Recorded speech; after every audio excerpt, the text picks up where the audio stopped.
Hello, beautiful souls, and welcome to today's podcast episode. I just want to take a moment to express my gratitude for having you in this space today and the incredible opportunity to be able to have a platform to connect with you on.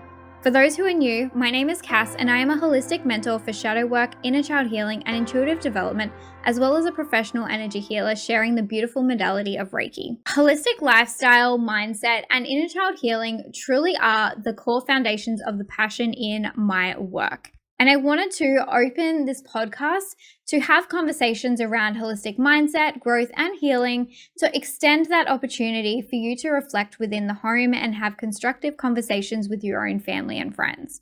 If you want to get to know more about myself, my offers, or what to expect here, head to my social media. You can find my details in the show notes. Today's episode is a conversation that I feel has been working its way to my throat chakra for the longest time.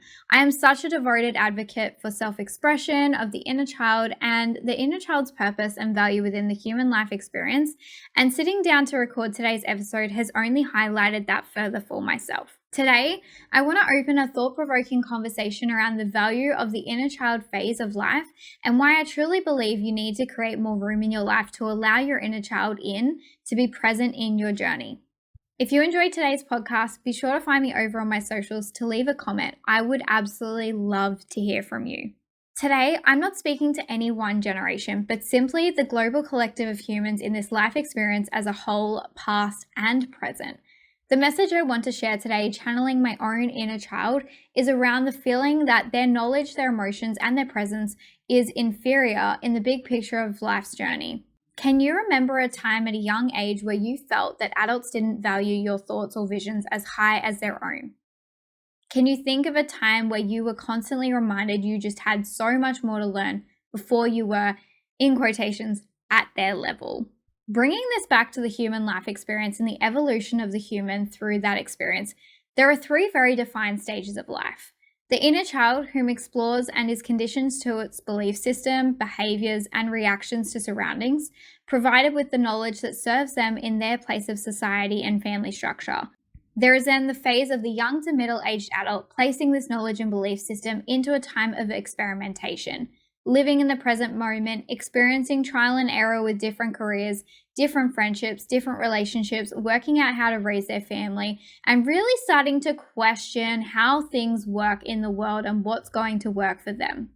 Which leaves us with the final stage of the elderly, whom withholds the wisdom of the lessons of the two other phases. And whilst it may seem as though the elderly withhold the most valuable knowledge, I want to extend an invite to see a different perspective today. So closing your eyes if it's safe to do so, I want you to envision a child's bike. The training wheels have been removed and a small child, not very old, takes the nervous steps towards learning how to ride that bike. They've witnessed others ride bikes. They've been told how to ride a bike. And now they're in the phase of trial and error. In this phase, they fall off 5, 10, maybe even 15 times before they can maintain their balance.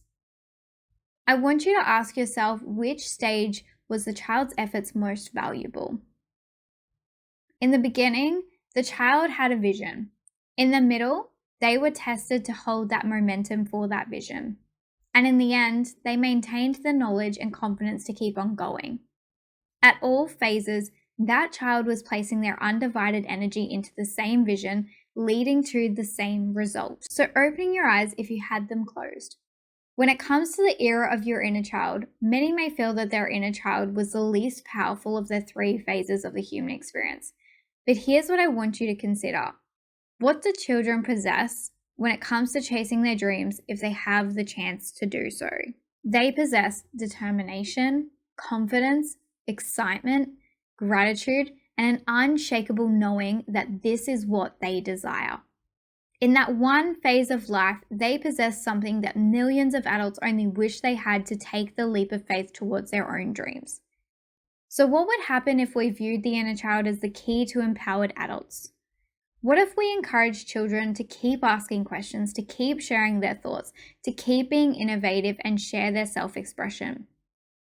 What if we continued to encourage their self-confidence and allow them to truly believe that it is possible for them to be just as valuable as adults in the same room? Their lessons may be unique to those of the adults, but they are just as worthy of having a unique perspective and insight into something that can be just as profound. I want you today to envision a generation of young adults who were always encouraged to keep on going, to pivot, to make mistakes and get back up, to try new things beyond the comfort of the ego. Imagine what they would be capable of having their own little cheer squad and the power that came from nurturing that inner child.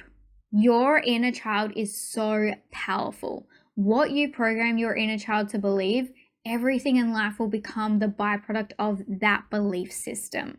I go further into the power of the inner child in my masterclass Wounded and also intentional shadow work. And I truly believe that the inner child is one of the most powerful resources that we have in this human life experience.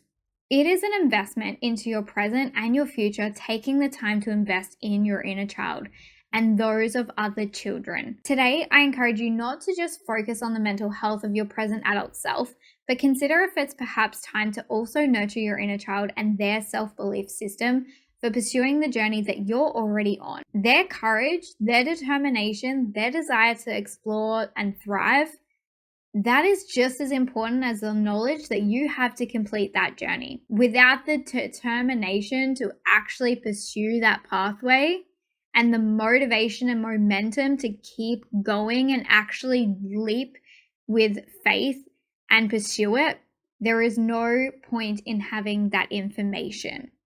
It is like having the most important books in the world stored away in a cupboard that is completely sealed and never opened for 400 years.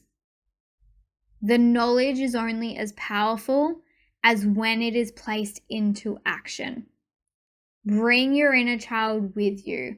Let your inner child in the room. Let them display their confidence. Let them share their desires. Let them live in their self-expression.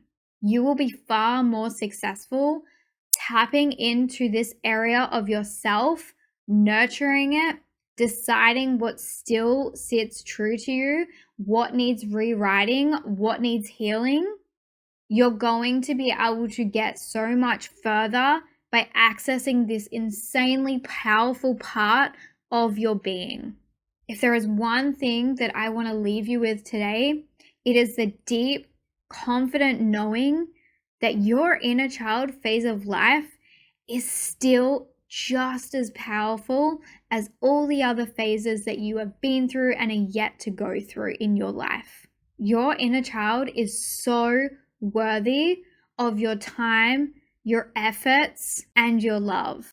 Bringing it back to the story of the bike for a moment and a child learning how to ride without the training wheels. Think about one of the new skills you've had to possess in this last few years.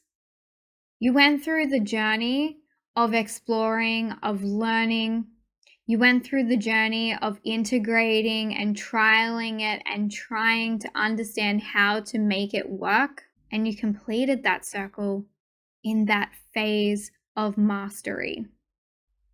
You went through the 3 phases that you go through in your entire life over and over and over again. And every phase was so important because they all brought you to that end result. If you don't start, you can't finish. So today, I want you to rewrite this assumption that your inner child phase of life is inferior to the experiences that you have as an adult at all phases.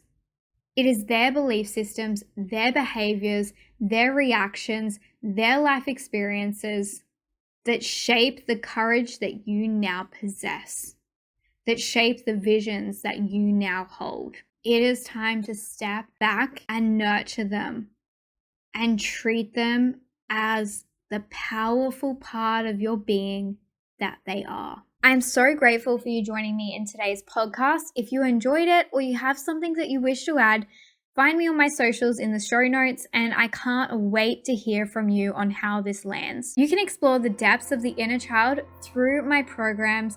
Find me on my social media and come and have a look at the masterclasses and programs that I have to offer, because this is my biggest passion and I absolutely love speaking to, healing and activating the inner child. Have an incredible day.